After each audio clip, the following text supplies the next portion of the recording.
Yemek odasına ve mutfağıma hoş geldiniz. Bugünkü tarifim anneannelerimizin, babaannelerimizin yaptığı bu nefis anne kurabiyesinin tarifini vereceğim. Buyurun yapımını görelim. Öncelikle yoğurma kabımın içine 3 adet yumurtayı kırıyorum.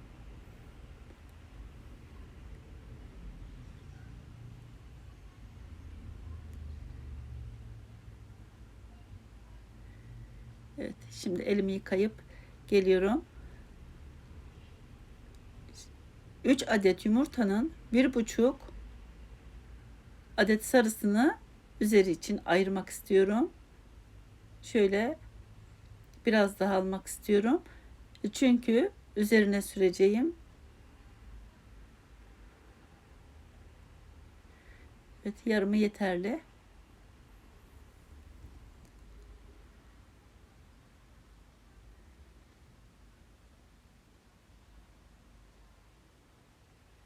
Üzerine 1 su bardağı toz şeker ekleyelim.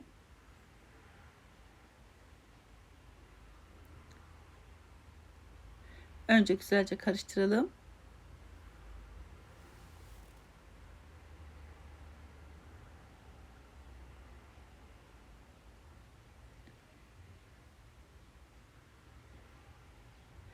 Bir çay bardağı yoğurt ekledim. Ev yoğurdu.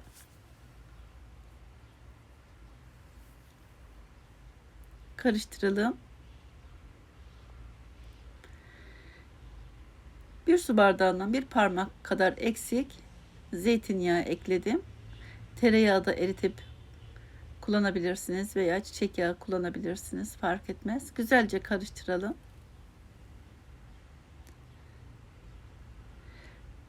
Bir tatlı kaşığı karbonat ekledim. Karıştırdım. 1 adet portakalı güzelce yıkadım. Beyazına inmeden yüzeysel olarak rendeliyorum.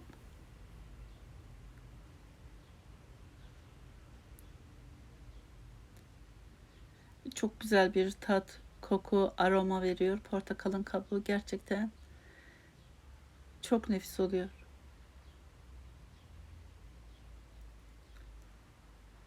Kalan portakalı da suyunu sıkıp içine ekleyeceğim. Evet. Şimdi portakalın suyunu da sıktım. Üzerine döktüm. Karıştırdım. Şimdi ununu eklemek istiyorum. Sayarak ekledim.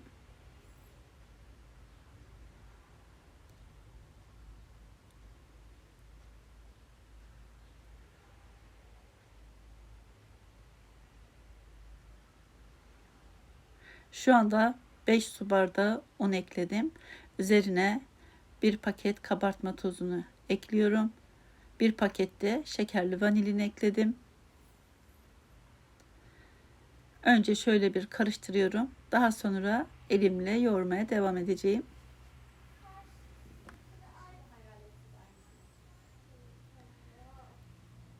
Kullanmış olduğum bardak ölçüsü 200 milimlik. Evlerde kullanılan klasik su bardağı ölçüsü.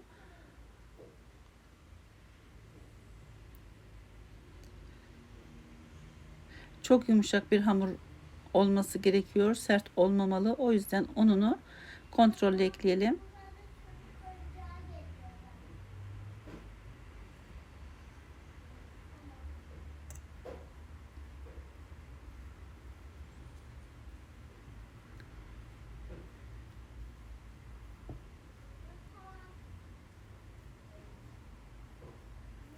Görüyorsunuz elime yapışıyor. Yapışkan bir hamur.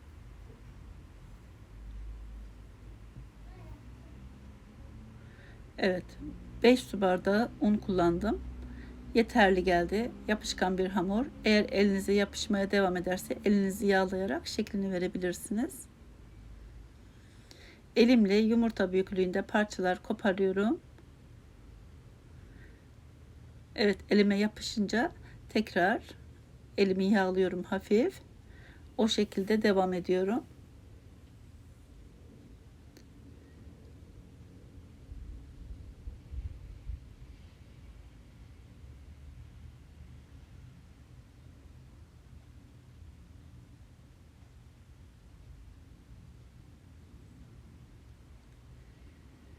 Anneannem çok yapardı bundan.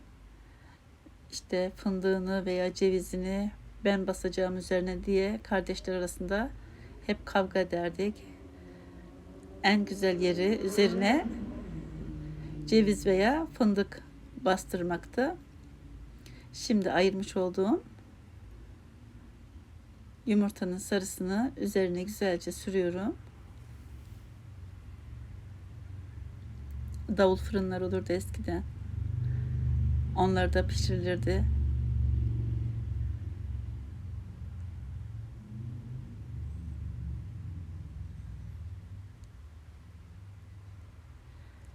Hepsini bitirdikten sonra üzerlerine şöyle bir tutam toz şeker serpiştiriyorum. Hafif.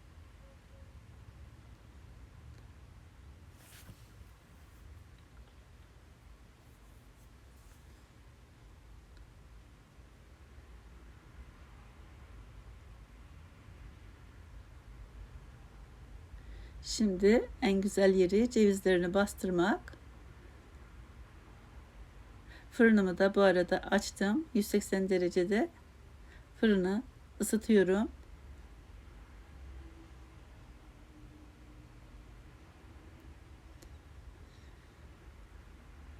En eski, en lezzetli kurabiye. Pasta derdik eskiden. Erzurum pastası deniyor, Van pastası deniyor. Anneanne pastası deniyor, anne kurabiyesi deniyor. Şimdi önceden ısıtmış olduğum 180 derece fırında üzeri nar gibi kızarana kadar pişti. Görüyorsunuz. Kokusunu da bir duyabilseniz gerçekten muhteşem, olağanüstü bir tarif. Eskimeyen lezzetlerden, hiçbir zaman popülerliğini yitirmeyen güzel bir kurabiye tarifi oldu. Umarım tarifimi sizler de dener ve beğenirsiniz. İzlediğiniz için çok teşekkür ediyorum. Beğendiyseniz lütfen beğen tuşuna basıp abone olmayı da unutmayınız. Başka tariflerde, başka videolarda görüşmek üzere. Hoşça kalın. Afiyet olsun.